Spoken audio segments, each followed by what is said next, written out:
So you're probably wondering how those three videos are connected together. My name is Jan Cooper, and I'm a pop vocal coach, talent developer, and promoter. What those three elements have in common are connected with the vocal technique I'm about to show you, called the Rebirth technique, which is first based on babies, second based on chi breathing, and third has the power of a martial artist. Let's start with the baby crying. Babies can scream or cry for long periods of time using their natural breathing. And a baby breathes from the lower abdomen to the chest like this. But by the time we reach the age of 2, we lose this natural breathing because of the environment that we live in.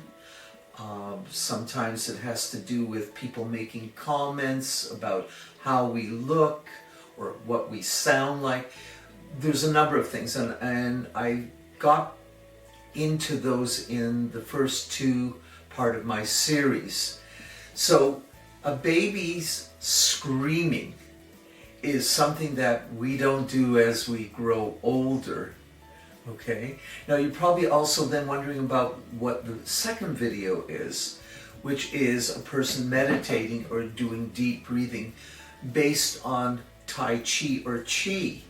And again, what I have developed in the Rebirth technique is using this method to gain back what we had as babies, to get back to breathing from the lower abdomen, not the diaphragm, but lower abdomen and chest like this.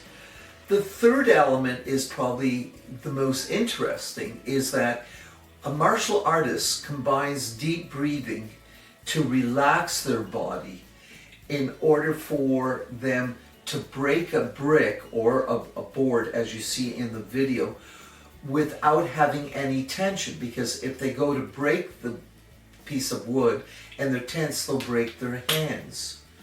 Now you're probably wondering what all three of these have to do with the Rebirth technique. Well, basically with the chi breathing, this then gets you back to being a baby, opening all the air passages that are needed. But can you imagine that if you've got this working, that you've got then the power of a martial artist?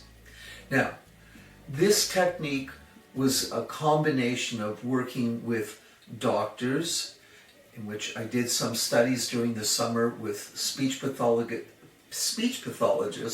laryngologists, and then a woman who, as I understand, just passed on recently, was a woman named Nancy Z, who recognized that if you could develop these muscles, and she was of Chinese background, she saw the connection between martial arts and singing.